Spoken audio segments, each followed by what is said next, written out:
Oh, yes. Welcome back once again, everyone. Today I have a review for War for Cybertron Siege number 38, Springer. Springer is the new Voyager figure for Wave 3. He was originally solicited with Thundercracker, though there seemed to have been some mixes up with the Wave assortments. Now he seems to be coming with Starscream, while Thundercracker is shipping in what appears to be a Wave with Megatron. So, not sure what happened there. But Springer's been one of the more highly anticipated Voyagers for Siege. A lot of people have been waiting to get a very cartoon accurate Springer figure. The last one we got was in Thrilling 30, which, while a very good figure and very accurate to the IDW Comics interpretation of Springer, didn't scratch that itch for the G1 purists out there. So now they have this one. So we're going to take a look at him and see how well he stacks up and lives up to that expectation there. So if you know my reviews, you know how they go. We're going to take a look at the packaging, get a gander at the instructions, and then look at Springer himself and all of his different modes. We're going to do some comparison shots with the Thrilling 30 Springer. And then at the end, I'll give my final thoughts on the toy. Alright, so packaging, standard fare nowadays. You got all your logos. Autobot Springer here, War for Cybertron Siege 38. This picture, you got Springer charging into battle with his two swords, and you have what looks like Brunt and Wheeljack there, which is interesting because Wheeljack hasn't been revealed as a toy yet, at least as time of this recording. So I don't know if that's just a generic picture of Wheeljack or if that's hinting at a figure that's on its way. He was part of the fan vote, and even though he didn't win, doesn't necessarily mean we won't be seeing him in the future. There's a secret code on this that you can see with the black light. And in Springer's case, the code is Triple Changer, which is very fitting because that's what he is. So, if you put that code on the website, you'll get some goodies for him. On the back, shows all three of his modes, conversion steps for each one, and then it shows him utilizing Smashdown Battlemaster for cross-play advertising, and then regular Siege artwork. Alright, looking at Springer's instructions, you get this nice clear picture of him on the front. Open him up, and you get his transformation from robot to ground vehicle. You get some cross cells for the smaller size classes. Over here you get his transformation from ground vehicle to helicopter. And then on the end here you get this weapons loadout for all of his accessories. So his swords are called the W10 Air Slice Chopper Blade. I'm digging that. His slightly smaller gun is called the C10 Void Blast Capacitor. And then the larger gun is a J10 Warp Blaster. Gotta say, they did a pretty good job with these names, I think. Interestingly enough here, the big old combined weapon that mounts atop his vehicle mode is called the DEW Mega Missile Launcher. I'm not really sure what DEW stands for. Obviously spells out do, I don't know. But yeah, those are the instructions. Alright, this is Springer's car or ground vehicle mode. You can see it's pretty darn accurate to the character model there. It's got the big old do cannon on top, and it's on this rotor piece so it can spin in every direction. So it turns into this kind of like Mad Max vehicle, which is pretty neat. Obviously you can remove it if you'd like to. Just pull it off. And yeah, this is the car mode. Rolls pretty well. I think this bottom part right here that's painted scrapes a little bit, which is a shame because it's painted, so probably lose some paint if you roll them around too much. But the wheels do get traction, so hard to say for sure. Got these cool little spoiler fins on the back. This little cockpit, which unfortunately doesn't hold any, Titan Masters or anything in it, but that would be cool. Obviously got a lot of battle damage paint here on the front of the vehicle, a little bit on top of the hood, and quite a bit on the roof of the vehicle and the rear section here. But it's done pretty well. I think they could have gone a little bit lighter here, but overall I like it. Looks like the kind of scrapes you would get driving into battle, especially on the front here. For a comparison, here he is with Thrilling 30 Springer. You can see there's your two very different takes on that vehicle mode. I mean, they don't have a whole lot in common other than, you know, a yellowish front section and little spoiler fins on the back, but you know, beyond that, they're quite different looking. Shape, size, everything. The greens are fairly similar. His yellow is a much more orange color, whereas his is just a very bright, almost neon yellow. His little turret thing's quite a bit tighter to turn because it's not on that rotor piece. So a little bit less play value with this. You risk popping the vehicle apart turning this thing. But yeah, I don't really have an opinion as far as which one's better or worse. They're just two very different looking Springers. Okay, now we're going to go ahead and transform Springer to his helicopter mode. If you haven't already, remove his weapons, set them off to the side. This roof part you're going to pull up until it detaches. Just kind of bring it all the way up like that. His front, I don't know what you call this, fender area here, you're going to pop them off. Just kind of pull them out, move them out of the way. You are going to separate this little flap here from his fists on both sides, like that. Bend his forearms down. And then these panels are going to flip all the way out like that. Then you're actually going to pull them out. So you can do that right there. And spin them around. There you go. Best, I think, yeah, do them clockwise. So, well, I guess counterclockwise on this side. Do them that way toward the front. Actually, I'll lift his leg section up. There we go. Got stuck there. But you're kind of bending them away on this little hinge here. I'm gonna go ahead and separate the legs from each other. These inner parts of his legs with the feet attached are going to swing out like so to extend it out. Oh yeah, you want to make sure these are reattached if you haven't already. They go right back the way they were. Make sure these are swung out to the side, out of the way.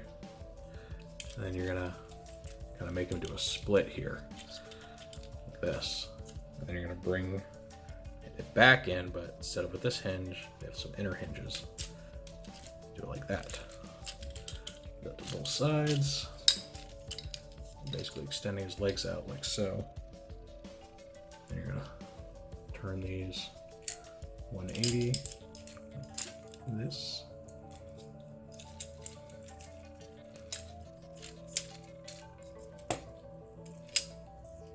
To where you're basically having the wheels going together like so. Alright, and then you are bending his legs back where they were. Like that. His back wheels, you're flipping out and extending like this. The feet, you're going to swing inward like this to where they're going pretty much flush up against this panel here. Do that on this side, like so. I'm gonna swing this front section forward, like so. So it could all just come off, get out of the way there, and now you're gonna press the legs together. So they're gonna connect. A series of little tabs and slots. Gotta make sure these parts tuck kind of underneath here like this. Alright, so you get kind of the rear end of his helicopter, like so. And the little fin things, you're gonna push them together. Just become one. Now his arm section, you're gonna bring them back. As far back as we'll go. This bit, you're gonna want it to go back in now. Kind of like you put it back in the car mode. Make sure that pops into place nice and solid. Arms putting back, again as if this were still the car mode. Make sure they go all the way in, kind of click into place there. Like that. Make sure those little wings are still sticking out. And then you're gonna bring his top section down again, and those tabs are gonna plug into his feet. And this might take a little bit of fiddling just to get everything lined up perfectly. Oh, well, looks like I pulled it off right the first time. Go me. Alright, so that's the main body. Now his weapons, you're going to separate them. Take the swords off the guns, take the guns off the rotor, separate the guns. You're going to put the swords back on the rotor. So I went in here. For accuracy, those are like notches. If these are pointing up, you want these pointing down to give that like rotation. You know what I mean? I'm gonna go ahead, plug this back into the roof, like the rotor blades. And lastly, you're gonna take his guns and you're gonna plug them in right over these little wing bits here. You can see there's a 5mm hole and there's also like a notch. So you're kind of two-part movement again. Get in there nice and firmly. This one's a little bit easier. It doesn't have that notch there. That tab. And straighten out. And behold, the helicopter mode. This spins very, very well. Guns mount nice and firmly on here. And it rolls. Even though it's a flying vehicle, it can roll on the ground. And again, clearance is pretty much the same as it is in the car mode, so I'd be wary of this. Don't scrape the paint off of it, but it does seem to catch the wheels just fine. Now I might have made that transformation look easy, because everything kind of just came together the way it was supposed to. My first time doing this, it was actually a bit of a struggle to get every piece to line up the right way. There's a lot of moving parts that all have to be in exactly the right position for this to work. So if it's not coming together right, you know, check your alignments, make sure every part is in the exact position that it's required to be to tab into everything. Helicopter, you know, looks good overall. I love the free spinning rotors here. It's great. It's a little gappy here in the front, and it seems to be because of like some clearance issue between his fists and these little like leg panel things. But overall, it looks great. It looks very big, you know, nice and solid. And the fact that it can still roll on the ground is a nice bonus. Here's the other Springer to compare the helicopter modes. And once again, they're just very, very different takes on what a Cybertronian helicopter vehicle would look like. Both have really good free spinning rotors, which is nice. Personally, I think the Thrilling 31 looks more like an actual helicopter than this one. This looks more like just a flying car, honestly. But again, they're each doing their own thing, so I can't really say one's better than the other. I will say that for both of these toys, I find the helicopter mode to be probably the weakest of the three, just because the whole triple changing aspect, where parts of one vehicle mode tend to bleed into the other, and it's more apparent in their helicopter modes than it is for the ground vehicles. And now it's time for the robot transformation. So We'll start by removing the accessories. Take the rotors off, take the guns off. All right, let's go ahead, separate these out again. We're gonna put the little wing things back away. So just go ahead, swing it back, close it back over the forearm, like so.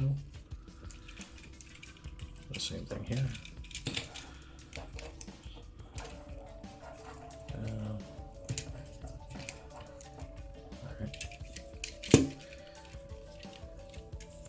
Next, let's lift this up so we can get the feet out of here. Separate the legs out, like so. Let's sling these down. These little fins you're going to push all the way in before shutting this. And the feet, swing them into a natural position.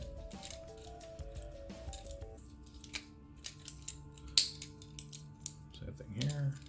Let's get everything all nice and tucked away, like that. You can see his legs forming. We have to put his torso back together, so you can do a split. Bring the legs down. Same thing here. Turn the legs around 180 degrees, like that. Next, we're going to go ahead and extend this whole section out. These little panels you actually push in all the way, like so. The hood area is going to kind of come down, open up, like so.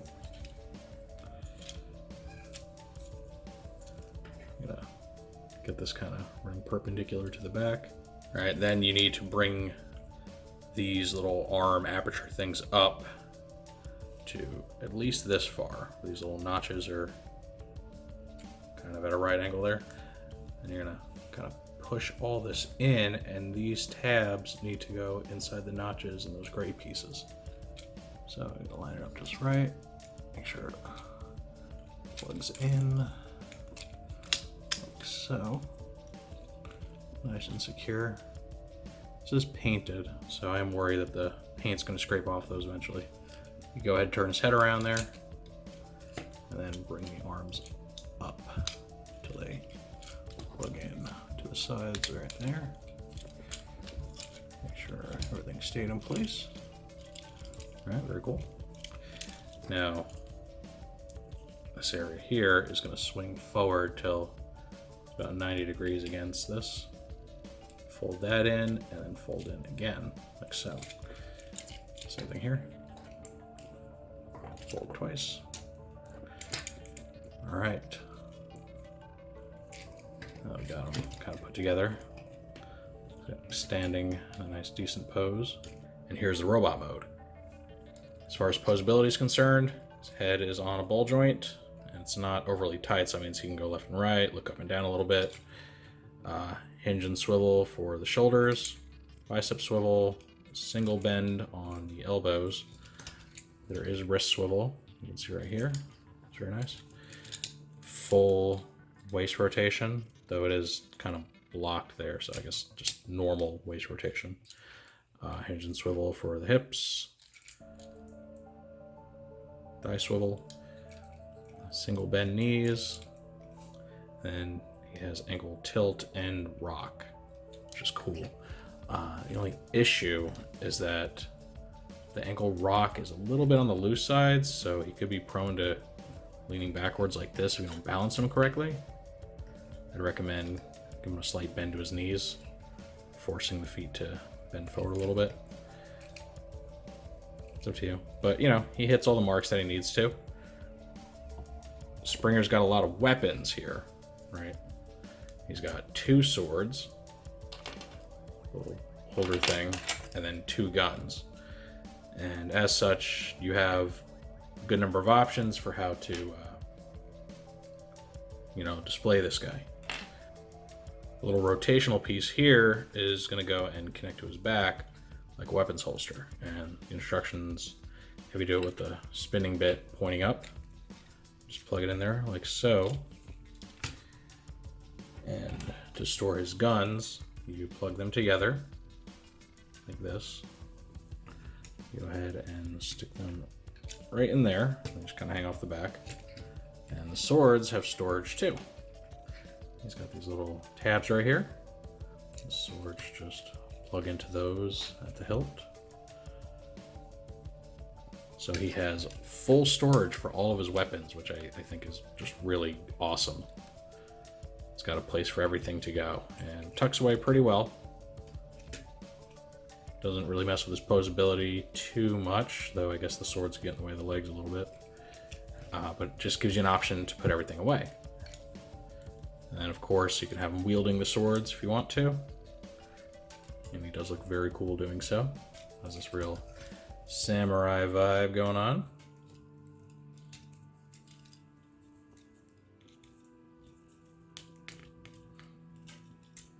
So there's that, if you want to see him wielding his swords. You can have him hold his guns as like one long rifle. Kind of two-hand it.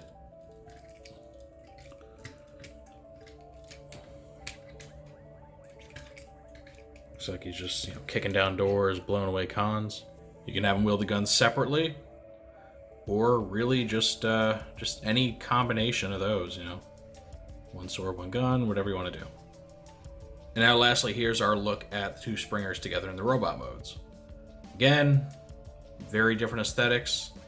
The Springer is, thick, stocky, very, very boxy in appearance. This one's much more tall and lithe looking. Where, they almost don't look like the same character aside from the colors, really. Again, each one has its own merits. They're both very cool and dynamic looking robots. They both do have the unfortunate tendency to come apart a little bit during play, especially in their chest areas here. Those tend to come untabbed a bit. They both have very cool accessories. I would say this Springer's accessories are more intricate and impressive looking, but this Springer gets more. It gets double the swords, double the blasters. So it's a trade-off. Again, can't really say which one's best. Just depends on what you're looking for. If you're looking for that good old 1980s G1 Springer, here you go. If you're looking for that absolute badass that was the commander of the Wreckers in IDW, you're covered as well. Though, good luck finding this guy in the aftermarket for a decent price. So, final thoughts on the toy. I didn't feel that Springer needed an update. I felt like what he had was an amazing figure, but I understand people's discontent with that figure if they want something much closer to the character that they grew up with. And this one, I think, really just fulfills that in every way. He feels like he just walked right out of the 1986 movie. And I'm not upset we have him. It's just two different flavors of Springer. So, I'll probably have this guy on like my G1 shelf, put this one on my IDW only shelf, and my collection's all the better for it. I will say, I think overall I prefer this Springer's colors, like the plastic colors and paint colors they use, over his, especially with the yellow. I do like that more orangish yellow. I don't know why, it makes him look more like he just popped right out of a cartoon, and I'm digging it. I like the bluish grays that he has here. It's very neat. And overall, I think Springer is just an incredibly solid figure. He's a marvel of engineering, just like the last one was, where you get 3 modes that all look pretty darn great overall. And I think he's one of the best additions to the Siege line. And it's no wonder he was so highly anticipated. But that's how I feel about the toy. What do you think of the new Springer? Do you think this toy made it worth double dipping on the character? Is there anything you would have liked to see different on him? I always like to know what you guys think in the comments section. If you enjoyed this look at Springer, go ahead and give it a thumbs up. If you want to see more reviews like this one or any of my other Transformers related content, make sure to subscribe to the channel and hit the notification bell so you always get notified when I post something new. Thanks for sitting in on this with me. I really enjoyed taking a look at this new Springer, especially since it gave me an excuse to play with my old one. But with all that said, I will see you next time.